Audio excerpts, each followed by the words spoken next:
Hello everyone, it's Shane Kanto, your Wasteland reviewer, and I'm here to review Whirlybird.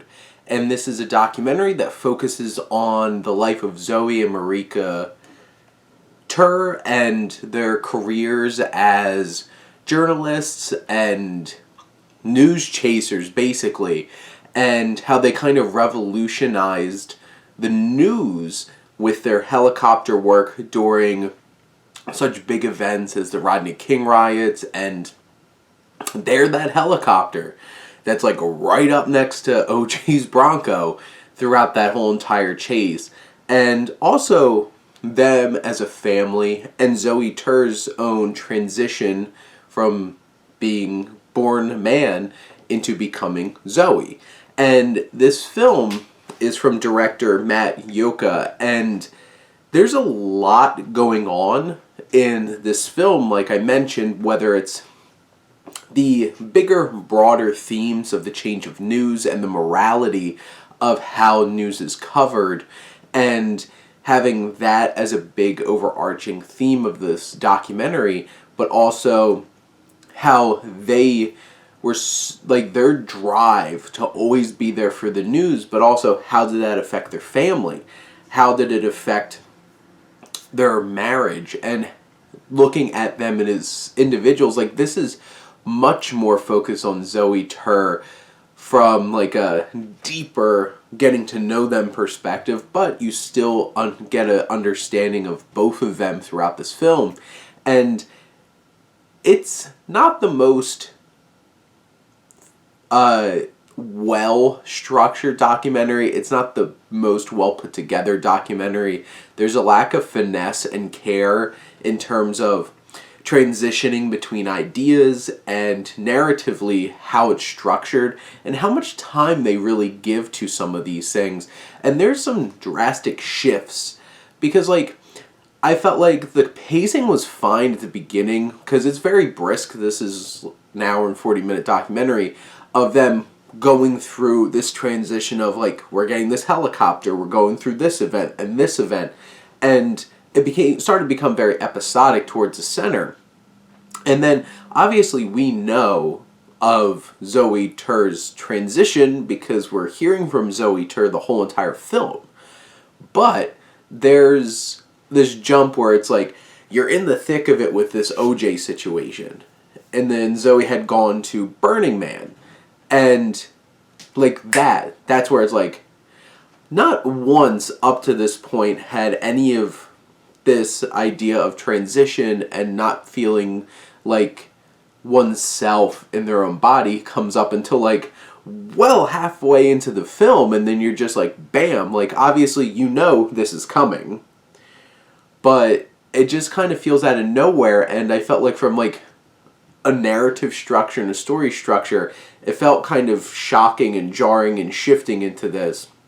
You obviously get to see a lot of them personally and their family dynamic, and especially their marriage dynamic, which they have caught on camera some really uncomfortable moments of anger from Zoe towards Marika that are really uncomfortable, and it builds that tension, it builds that emotion, and you're just like, they can't be together. And it's sad to see them, well, specifically Zoe, treating Marika the way that she had been treated for a lot of their relationship. There's an anger there. You hear Zoe's perspective on the riots that were happening after the Rodney King trial, and like there's a lot of anger, and it's interesting that they're so comfortable in presenting that side of themselves in this documentary because obviously they're very much involved. They've been interviewed. They're here.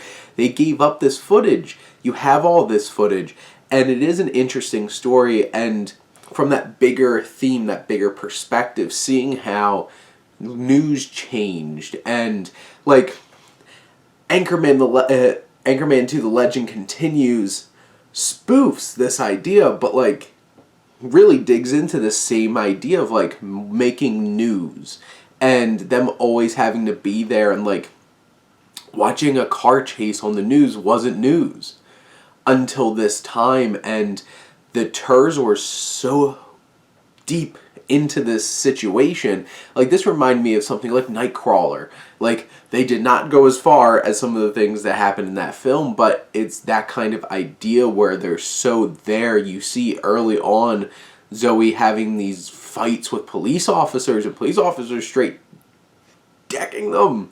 And it's building up that tension. Like, it's an exciting and interesting and thought-provoking documentary and story.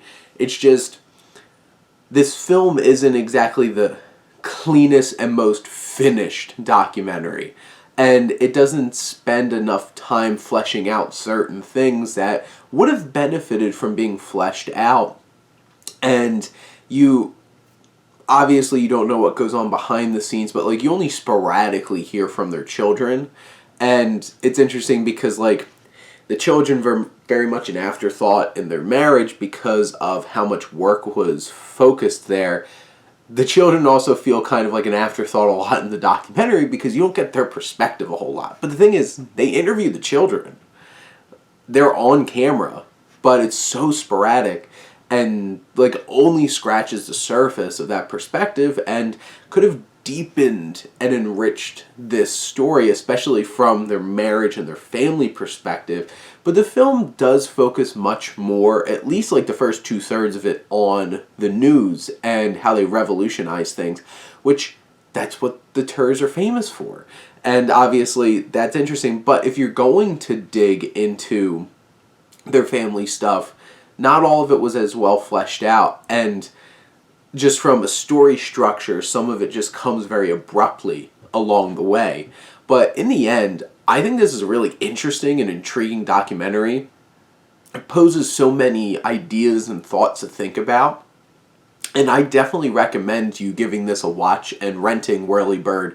And it's crazy to think about, and still very, very relevant today in so many different ways. But those are my thoughts on Whirlybird. Let me know what you think, and let's talk some movies. But thank you as always for tuning in and supporting your Wasteland reviewer.